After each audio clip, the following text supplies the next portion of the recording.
교회의 예식은 딱 두 가지입니다. 캐톨릭은 처음에는 12성례, 지금은 줄여서 7성례. 마치 캐톨릭은 7번 혹은 12번 특별히 성례에 참여해야 천국에 이르는 계단처럼 이렇게 설명을 합니다. 그러나 그렇지 않습니다. 예수님이 친히 제정하신 성례는 세례와 성찬입니다. 세례와 성찬입니다. 예수님은 승천하시기 전에 마태복음 마지막 장 저 뒷부분에 그러므로 너희는 가서 모든 민족으로 제자를 삼고 아버지와 아들과 성령의 이름으로 세례를 베풀라. 아버지와 아들과 성령의 이름으로 세례를 베풀라. 딱 한 번 명하십니다. 그런데 성경에 성찬은 사복음서에 다 기록되어 있고 또 고린도전서 11장에 기록되어 있고 비교적 세례에 비해서 자세하게 설명하고 있습니다. 자, 그래서 예수님이 성찬을 제정하시고 사도들이 그대로 행하고 고린도전서 11장 보면 사도 바울도 이 성찬, 그러니까 이 특별히 고린도 교회가 이방 교회인데 성찬과 만찬을 구별하지 못하고 더럽혀요. 그들을 책망하면서 바울이 말합니다. 이것도 주께 받은 것이라. 주님이 하신 것이고 그리고 사도들을 통해 받은 것이라. 그리고 가르쳐 줍니다. 초대교회는 사도행전 2장 보면 사도의 가르침을 받아 집에서 떡을 떼며, 이 떡을 떼며가 성찬이에요. 잠시 후 핍박이 일어납니다. 환난, 핍박, 어두움 속에서도 생명을 걸고 그들은 예배를 드리는데 역시 성찬이 그만큼 중요했던 것입니다. 때로는 산속에 모여도, 때로는 바닷가에, 때로는 동굴에 숨어 모여도 그들은 성찬식을 했습니다. 그렇게 성찬을 귀하게 여겼던 것입니다. 자, 그러면 오늘 우리는 크게 두 가지로 성찬에 대한 구약의 상징들, 구약의 예표들을 먼저 살펴보려고 합니다. 구약의 여러 곳에 성찬을 보여주는 것들이 있습니다만 가장 중요한 건 세 가지입니다. 그 첫째가 바로 유월절 식탁입니다. 오늘 누가복음 22장도 보면요, 7절에 유월절 양을 잡을 무교절 날이 이른지라, 유월절 양 잡는 날이 강조되고 있고, 사실 다른 복음서도 그래요. 유월절 양 잡는 날. 그 다음에 15절 16절 보면 예수께서 말씀합니다. 내가 고난받기 전에 너희와 함께 이 유월절 먹기를 원하고 원하였노라.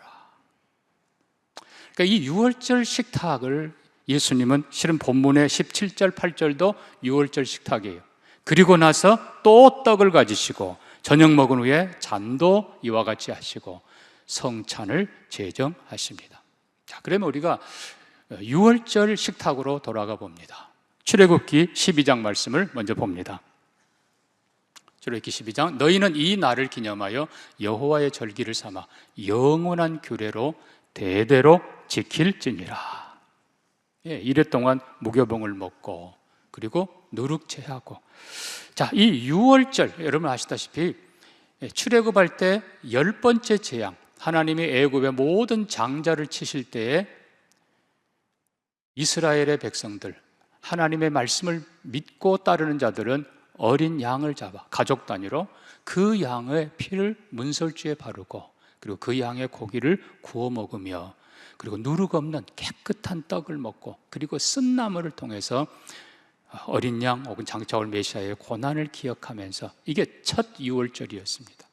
그런데 하나님께서는 이 유월절을 자손 대대로 해마다 지키라 명하십니다. 그래서 이스라엘 백성들은 이제 유월절이 되면 가족 단위로 양을 준비하고 그리고 함께 이 무교병의 식탁 그리고 쓴 나물을 먹으면서 이제 아이가 묻습니다. 아빠, 이날이 무슨 날이에요? 그러면 아버지가 가르쳐 줍니다. 그래서 대대로 이 유월절 식탁을 통해서 과거의 구원을 상기하고 그리고 앞으로 펼쳐질 하나님의 어린 양 메시아를 내다보게 한 것입니다. 그들이 비록 예수 그리스도를 집중적으로 바로 알지는 못했지만 장차 완성될 메시아를 가르쳐 주는 것입니다. 자, 그래서 유월절 식탁은 구원의 상징이고, 한 걸음 더 나가서 이거 중요한 건요, 가족 단위라고 그랬습니다.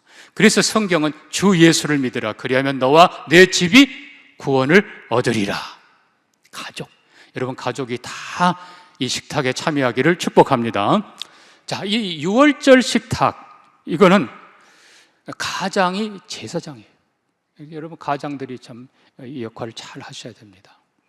자, 그 다음에 두 번째 상징이 있습니다. 그게 바로 광야에 하나님이 매일 내려주시던 만나입니다. 자, 고린도전서 10장은 이렇게 기록합니다. 형제들아, 너희가 알지 못하기를 원하지 아니하노니 너희 조상들이 다 구름 아래 바다 가운데로 지나며 모세에게 속하여 다 구름과 바다에서 뭐를 받았다고요? 세례를 받고 홍해를 지나간 사건을 세례받은 걸로 설명합니다. 그리고 다 같은 신령한 음식을 먹으며 다 같은 신령한 음료를 마셨으니, 신령한 양식은 바로 만나, 그리고 신령한 음료는 반석에서 나온 물, 이 반석이 곧 그리스도시라. 그래서 사도 바울은 홍해 사건을 세례로, 그리고 주시던 만나, 양식, 그리고 반석에서 쪼개진 반석에서 나온 물을 성찬으로 설명하고 있는 것입니다. 더 나아가서 예수님께서는 오병이어 기적을 행하신 후에, 요한복음 6장, 오병이어 뭔지 아시죠? 보리떡 5, 물고기 2. 오병이어의 기적을 행하신 후에 이렇게 설명하십니다. 구약의 만나와, 하나님이 내려주신 만나와 자기 자신을 연결시켜 말씀합니다. 너희 조상들은 광야에서 만나를 먹었어도 죽었거니와 나는 하늘에서 내려온 살아있는 떡이니 사람이 이 떡을 먹으면 영생하리라. 내가 줄 떡은 곧 세상의 생명을 위한 내 살이라 하시니라. 조금 더 내려가면은 내 살은 참된 양식이요 내 피는 참된 음료로다. 그래서 만나를 내려주신 사건, 하나님께서 자기 백성들을 광야에서 충분히 생활하도록 하늘의 은혜를 일용할 양식을 매일매일 은혜로 내려주신 것을 가르쳐 주면서, 하나님께서 가장 소중한 자기 아들을 이 땅에 보내시고 예수 그리스도는 자기 살과 자기 피로 우리에게 영원한 양식, 영원한 음료를 주신 것을 말씀하십니다. 또 하나 여기 강조되는 것은 말 그대로 오병이어의 기적, 5개 둘밖에 안 되는데 남자 5천, 아이들까지 하면 수많은 사람들에게 먹이시던 것을 오늘도 우리에게 가르치시면서, 예수님은 자신의 살, 자신의 피, 구원의 역사를 이 땅에 수많은 사람들이 누리기를 원하십니다. 그러니까 사실 이 오병이어도 보면, 가만 생각해 보면 당연한 거예요. 너무나 당연한 거예요. 여러분, 나무 한 그루 생각해 보세요. 사과나무 하나, 그 나무가 해마다 수많은 열매를 맺습니다. 그리고 또 그 과실이 또 여러분 심어지고 또 열매 맺는다고 생각해 보십시오. 무궁무진해요. 이게 하나님의 방법입니다. 생명의 방법입니다. 오늘도 예수 그리스도는 자신의 살과 자신의 피로 주시는 구원과 생명을 이 땅의 모든 사람에게 풍성히 주기를 원하십니다. 자, 세 번째 상징이, 비유가 있습니다. 그게 바로 성소의 진설병입니다. 자, 레위기 24장은 이렇게 썼습니다. 너는 고운 가루를 가져다가 떡 12개를 굽되 각덩이 10분의 2 에바를 하고 여호와 앞 순결한 상 위에 2줄로 6씩 진설하고, 그리고 안식일마다 이 떡을 여호와 앞에 항상 진설할지니 이는 이스라엘 자손을 위한 것이요 영원한 떡이니라. 이 떡은 아론과 그의 자손에게 돌리고 그들은 그것을 거룩한 곳에서 먹을지니 이는 영원한 규례니라. 여러분, 성소에서 가장 고운 떡으로 만든 12덩이 떡, 이 떡을 안식일에 새 것으로 하나님 앞에 올려드리고, 그리고 이제 한 주 후에는, 여러분, 말이 묵은 것이지 이게 특별히 이게 기름으로 한 거기 때문에 상하지 않습니다. 일주일 후에 정말 맛있는 그 떡을 제사장들만 먹습니다. 그 떡과 함께 옆에 포도주 항아리가 있습니다. 최고의 포도주, 최고의 떡, 그것을 하나님 앞에서 제사장들이 나눠 먹습니다. 레위인도 못 가죠. 존귀한 제사장들이. 자, 이 성소의 진설병, 거룩한 상, 하나님 앞에서 먹는 최고의 떡, 최고의 잔, 이게 바로 오늘 성찬입니다. 오늘 성찬입니다. 우리가 이 떡과 잔에 참여한다는 것은 이 땅에 예수보다 더 귀한 분 없습니다. 예수님이 주시는 최고의 떡, 예수 피보다 귀한 것 없습니다. 최고의 잔으로 우리에게 주십니다. 그리고 하나님 앞에서 먹게 하시고 천국의 영광을 보며, 여러분 성소가 얼마나 아름다운지 모릅니다. 천국의 영광을 바라보며, 원래는 제사장밖에 못 먹는 건데 하나님이 우리에게도 먹게 하십니다. 두 가지 설명합니다. 하나는 우리도 예수 안에서 제사장들입니다. 아멘 안 한 분들은 어쩔 수 없어요. 우리도 제사장들입니다. 그러나 또 하나 중요한 건 제사장의 가족은 먹을 수 있어요. 성결한 가족, 거룩한 제사장들의 가족은 함께 그 떡에 참여합니다. 여러분, 그래서 하나님 앞에서, 아버지 하나님 앞에서 가장 귀한 떡과 잔을 함께 먹는 그들이 바로 가족이고, 그래서 식구라고 부르는 것입니다. 그래서 오늘날 보면은 아직도 코로나가 지난 지 언젠데도 가난한 성도들이 꽤 나가요. 왜 있어요? 뒤집으면 안 나가. 그냥 뭐 방송이 더 좋아요. 뭐 원하면 그냥 목사님 설교 마음에 안 들면 획 돌려서 딴 데 들었다가 그냥. 여러분, 이거 아니에요. 그들은 성찬에 참여하지 못해요. 성찬에 참여해야, 먹어야, 함께 먹어야 가족이고 식구입니다. 여러분이 하나님의 가족으로 축복된 하나님의 사랑, 영광, 은혜, 큰 축복의 자리에 꼭 함께 참여하고, 그래서 많은 분들이 그래요. 설교는 들리는 말씀, 성찬은 보이는 말씀. 그런데 아니, 그 이상이에요. 먹는 말씀이에요. 먹어 내 영의 양식과 그리고 지혜가 생명이 되는 하나님의 먹는 말씀입니다. 그래서 이 떡과 이 잔을 가장 존귀한, 가장 영광스러운 자들, 하나님 앞에서 먹는 이 축복 누리시기를 바랍니다. 자, 그래서 초대교회는 얼마나 귀하게 여겼는데, 자, 이제 기독교가 공인이 되고 예배가 이제는 공식화, 그리고 점점 제도화되기 시작합니다. 이 과정에, 자, 그때 당시에는 성경이 사실 개인에게는 없었어요.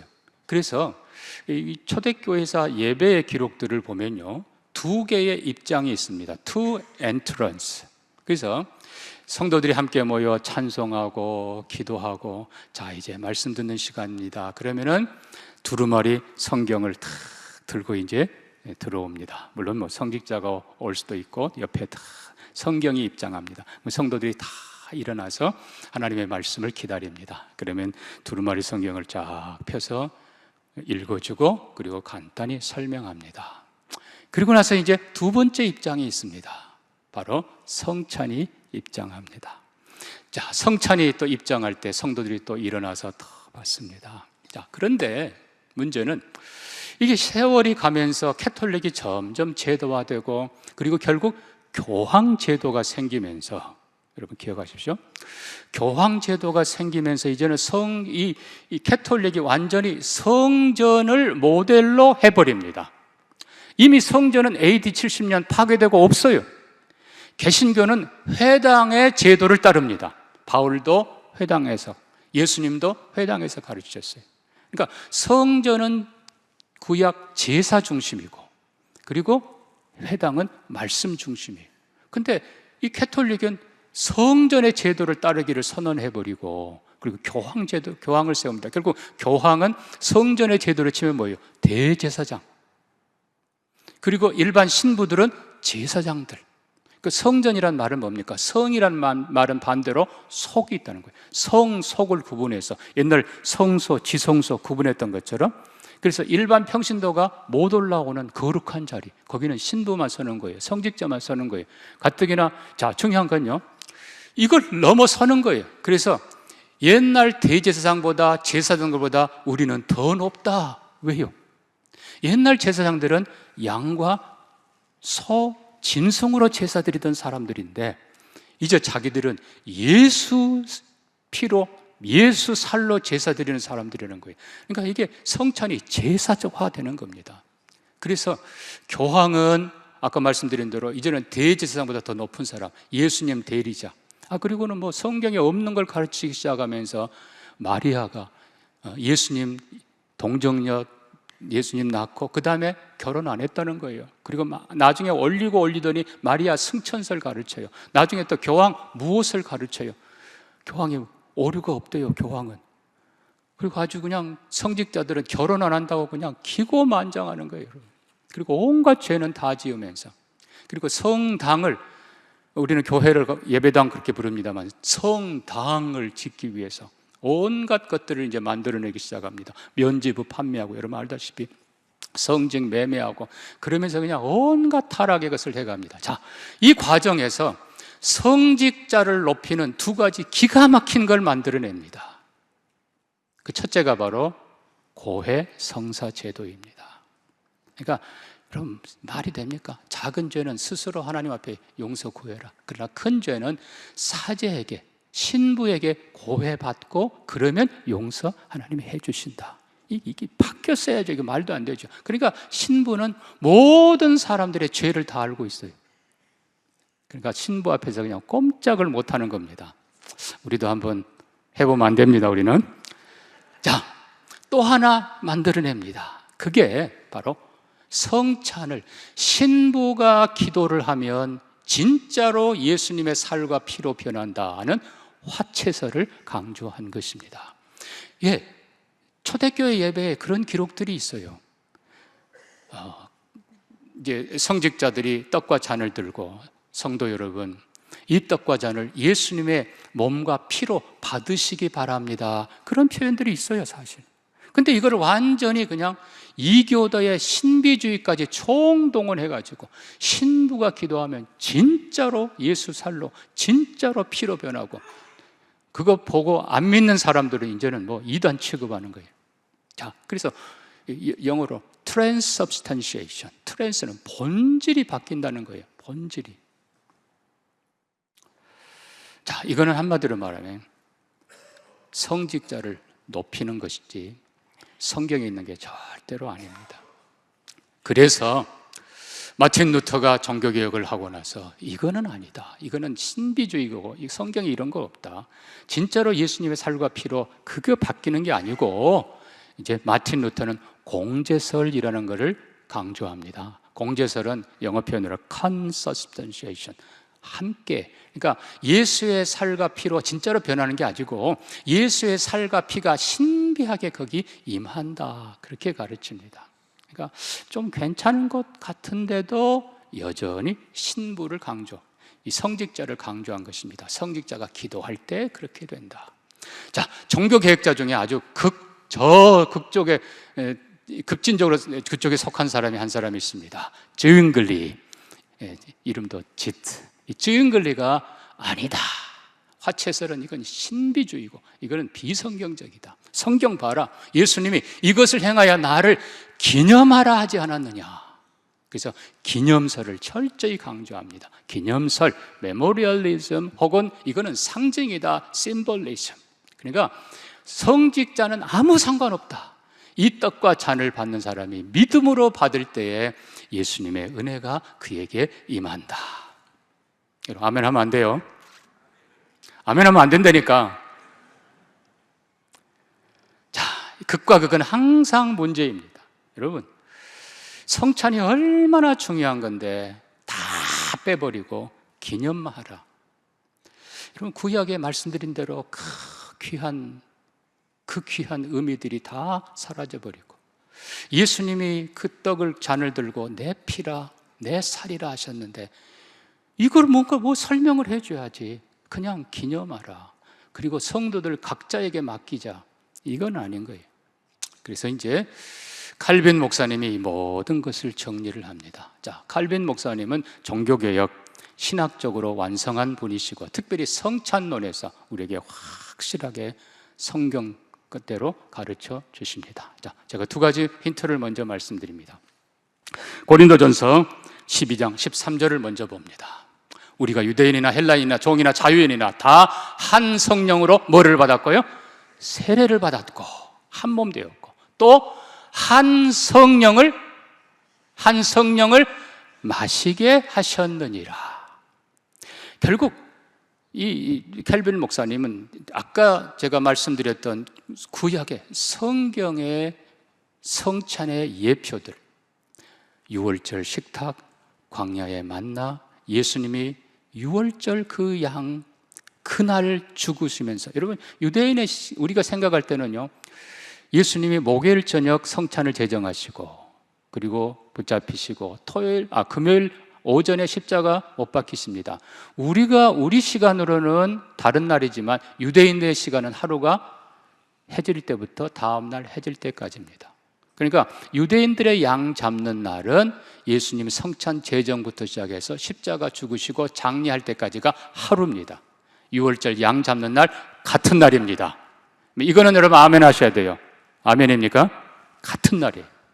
그래서 예수님이 유월절 식탁, 자기 자신의 죽으심, 그리고 성찬을 제정하셨고, 광야 만나도 그렇고, 특별히 성소의 진설병도 그렇고. 자, 칼빈 목사님은 두 가지를 강조합니다. 첫째는 성령이 하신다.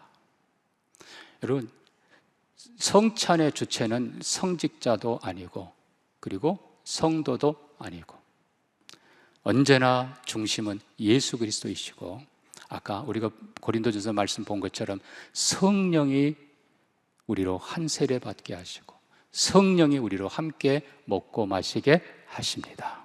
그래서 칼빈 목사님은 성령 감화설 혹은 성령 임재설, spiritual presence를 강조합니다. 자, 더 중요한 건 이겁니다. 자, 우리가 예수님의 첫 번째 성례 세례로 가봅시다. 마태복음 28장 끝부분에 아버지와 아들과 성령의 이름으로 세례를 베풀고, 다시 말씀드립니다. 아버지와 아들과 성령의 이름으로 세례를 베풀고. 자, 성직자가 누구냐가 강조되지 않습니다. 물속에 들어갔다 나왔느냐, 물을 뿌렸느냐가 강조되지 않습니다. 세례받는 사람이 얼마나 잘 준비되어야 됐는가도 강조되지 않습니다. 세례의 강조는 성부와 성자와 성령의 이름입니다. 아멘입니까? 자, 그래서 제가 군에 있을 때 제가 후방 내려왔는데 얼마 안 돼서 우리 전방에 있던 군정병한테서 장거리 전화가 온 거예요. 그때는 이렇게 했거든요. 작은 소리가 들려요. 목사님 잘 있냐고 했더니 그 다음 얘기가, 새로 온 군목 목사님이요, 침례교 목사인데 목사님 새로 줬던 거 무효래요. 제가 그 다음에 군목 모임 가서 혼을 내놨습니다. 여러분, 장로교 이름으로 세례 주는 거 아닙니다. 동명교회 이름 아닙니다. 목사 이름 아닙니다. 성부와 성자와 성령의 이름으로 세례를 베풉니다. 성령님이 역사하셔서 그 안에 하나님의 자녀로 인쳐주시고 예수의 구원을 인쳐주시고 성령님이 세례받는 그 사람 속에 하나님을 아버지라 부르게 하시고 예수 그리스도를 주라 부르게 하시고 죄를 미워하고 거룩한 삶을 살도록 도와주십니다. 자, 마찬가지로 결론은 이렇습니다. 성찬의 집례자는 성부와 성자와 성령님이십니다. 성직자가 얼마나 잘 인도하느냐가 아니고 성도들이 얼마나 간절히 받느냐, 물론 그렇게 돼야지요. 그러나 거기에 강조가 있지 않고 우리가 이 성찬을 받을 때 유월절 구원을 인도하시던 그 모든 과정을 주관하시던 그 하나님이 하늘에서 자기 백성들에게 일용할 양식을 계속 내려주시던 그 하나님이 성소에서 12덩이 떡을 감싸시고 사랑과 은혜를 베푸시던 그 하나님이 우리 위에 임재하십니다. 그리고 우리가 받는 이 떡과 잔, 우리를 위해 그 몸 지키시고 그 피 흘리신 예수 그리스도가 지금도 부활하셔서 우리에게 영원한 생명, 은혜, 죄 용서, 그리고 예수의 모든 것을 부어주기 위해 준비해 놓고 계십니다. 우리가 성령을 기다립니다. 특별히 초대교회 예배, 3세기 예배 기록이 나와 있습니다. 거기에 보면 뒷부분에 이런 부분이 있습니다. 성찬을 받으면서 인도자가 기도합니다. 주여 성령을 보내주소서. 회중이 함께 기도합니다. 주여 성령을 보내주소서. 여러분, 그들은 알고 있었습니다. 집례자가 얼마나 경건하냐가 아니라 성령님이 하신다는 것을. 성령님이 우리 가운데 임재하셔서 우리가 믿음으로 이 떡과 잔을 받을 때 하나님의 은혜가 우리 위에 임하게 하시고 예수의 그 피 흘리심이, 예수의 그 생명이, 예수의 사랑이 우리 안에 가득 임하게 하십니다. 그래서 우리가 이 떡과 잔을 믿음으로 예수님의 살, 예수님의 피로 받을 때에 예수님이 우리 안에 거하십니다. 우리가 예수 안에 거하십니다. 그리고 성령이 우리 안에 한 성령을 마시게 하시고 한 성령 안에서 예수 안에 하나 되게 하시고 거룩한 삶을 살도록 은총을 베풀어 주십니다. 오늘 우리가 받는 이 성찬 위에 성부 하나님의 무한하신 사랑이, 성자 예수 그리스도의 그 죽음과 부활의 구원의 은혜가, 성령님이 우리 가운데 주시는 하나됨과 거룩하게 하는 은총이 가득하기를, 함께하기를 주의 이름으로 축복합니다.